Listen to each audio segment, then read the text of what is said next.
Oke, selamat datang semuanya. Hari ini kita mau bahas satu konsep yang jujur dalam banget dan bisa mengubah cara kita ngelihat hidup. Namanya mayatullah atau kesadaran akan kebersamaan Tuhan. Ini tuh bukan sekedar keyakinan di kepala loh, tapi sebuah perasaan yang bisa ngebentuk setiap tindakan dan keputusan kita. Coba deh, renungin sebentar. Di saat-saat paling berat dalam hidup, pas kita ngerasa sendirian banget, sebenarnya kita berpaling ke siapa? Pertanyaan yang kayaknya simpel ini justru jadi inti dari semua yang akan kita bedah hari ini. Jadi, apa sih sebenarnya mayatullah itu? Gampangnya gini, artinya itu kebersamaan dengan Allah. Ini adalah keyakinan dasar bahwa Tuhan itu nggak pernah jauh. Dia selalu ada, selalu ngawasin, dan tahu segalanya. Tapi, nah, ini yang paling penting buat kita pahami, kebersamaan ini ternyata ada dua level yang beda banget. Dan itulah yang mau kita kupas sekarang. Nah, disinilah letak perbedaannya. Di satu sisi, ada yang namanya kebersamaan umum atau ammah. Ini berlaku buat semua makhluk, tanpa kecuali. Tapi di sisi lain, ada kebersamaan khusus atau khossah. Ini adalah level dukungan spesial dari Tuhan yang sifatnya harus kita raih. Yuk kita telusuri dua jalan ini. Oke, kita mulai dari fondasinya dulu ya. Kebersamaan umum ini adalah kondisi default, kondisi awal buat seluruh umat manusia. Ini semacam anugerah yang dikasih ke semua orang, tanpa pandang bulu. Poin kuncinya tuh ini, nggak ada satu orang pun yang bisa lolos dari pengawasan Tuhan. Kemanapun kita pergi, apapun yang kita lakuin, kita tuh selalu dalam pantauannya. Sama halnya kayak rezeki, setiap makhluk hidup itu dijamin rezekinya. Ini adalah anugerah universal yang berlaku untuk semua. Mau dia orang baik atau bukan, taat atau enggak. Nah, ini dia pertanyaan kuncinya. Meskipun kehadiran Tuhan itu berlaku buat semua orang, cara manusia meresponsnya itu loh yang menciptakan dua jalan hidup yang beda banget. Jadi, jalan mana yang kita pilih?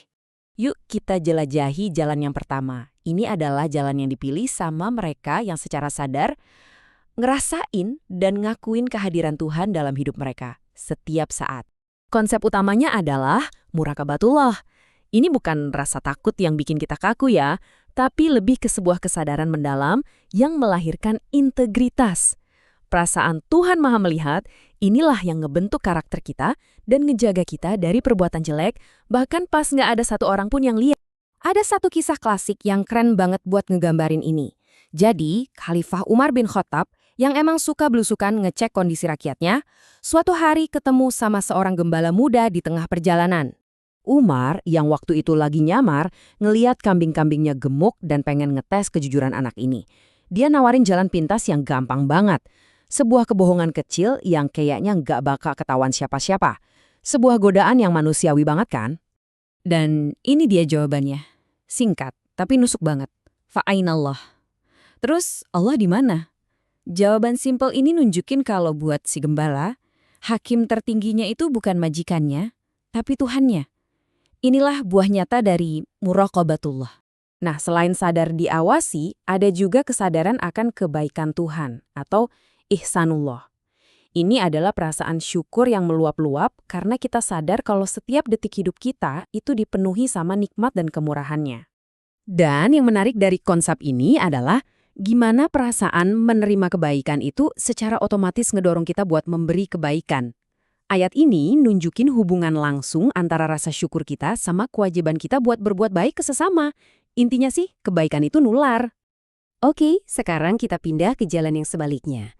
Jalan yang dipilih sama mereka yang ngabaikan atau bahkan ngelupain kehadiran Tuhan yang universal ini. Jalan ini punya ciri-ciri yang jelas. Pertama, kufur nikmat, alias nggak bersyukur sama berkah yang diterima. Kedua, mereka jadi lalai, saking sibuknya sama dunia sampai lupa tujuan hidupnya apa. Akhirnya, hidup mereka cenderung diatur sama hawa nafsu, dan lupa kalau nanti ada pertanggungjawaban. Nah, slide ini ngerangkum kedua jalan itu dengan jelas banget. Di satu sisi, ada rasa syukur yang ngarah ketaatan, dan ujungnya dapat dukungan dari Tuhan. Di sisi lain, ada kelalaian yang ngarah ke maksiat, dan ujungnya rugi. Dua respons yang sangat berbeda terhadap realitas yang sama. Jadi, apa hadiah buat mereka yang milih jalan kesadaran?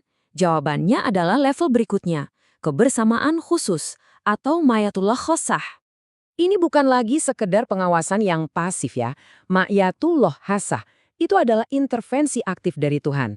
Ini adalah pertolongan di saat kita susah, dukungan pas kita lagi lemah, dan pembelaan waktu kita terancam.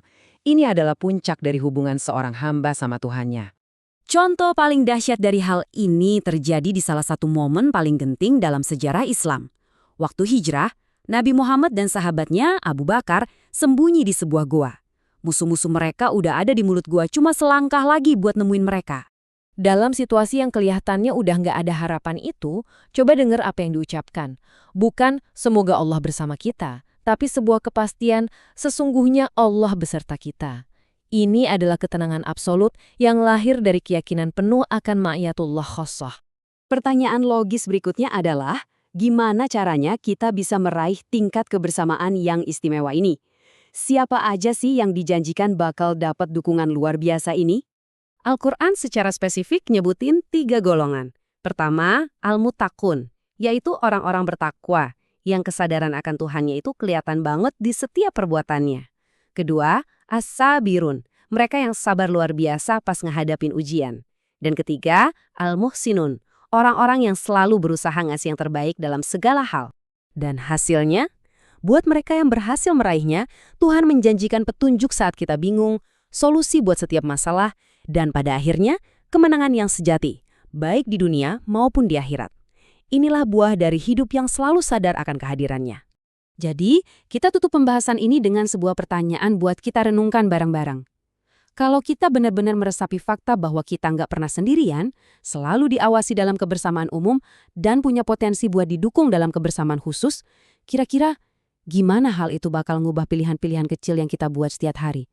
Coba direnungkan.